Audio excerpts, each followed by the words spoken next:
3 notes, every 4 notes, every 5 notes. 1, 2, 3, 4, 5. 1, 2, 3, 4, 5. 1, 2, 3, 4, 5. 1, 2, 3, 4, 5. 1, 2, 3, 4, 5. 1, 2, 3, 4, 5. 1, 2, 3, 4, 5. 1, 2, 3, 4, 5. 1, 2, 3. Right? You can do 6, 7, whatever you want the number to be, and you can do this with any scale. You can use a major scale, a minor scale, chromatic scale, a whole tone scale, whatever scales you're practicing.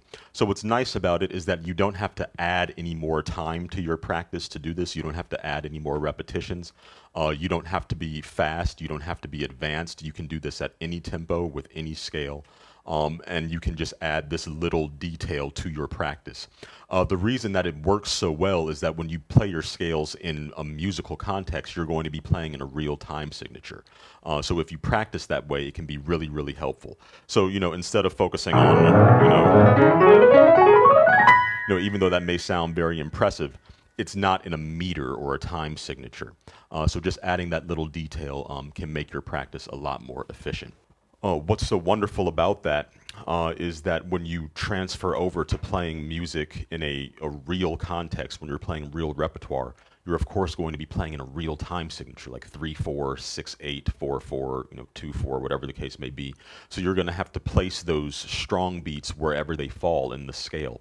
So if you've spent all of your time just focusing on speed when you're practicing your scales, you may not be used to actually playing your scales in a real time signature the way that you would in a Mozart sonata or a Rachmaninoff concerto or a jazz improvisation solo or something where you're shifting to playing in real rhythm.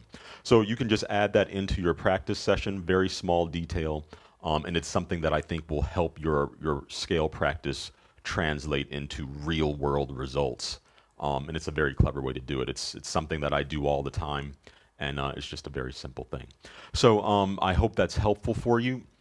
Of course, if you want to learn more, if you want to hear more tips and tricks like this, Of course, feel free to join us in our concerts and master classes, where I teach and perform live.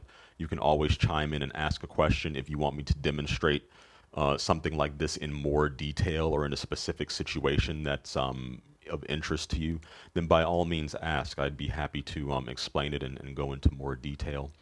We look forward to seeing you in those classes. If you'd like to attend, just visit our website, which is www.elitepianist.com.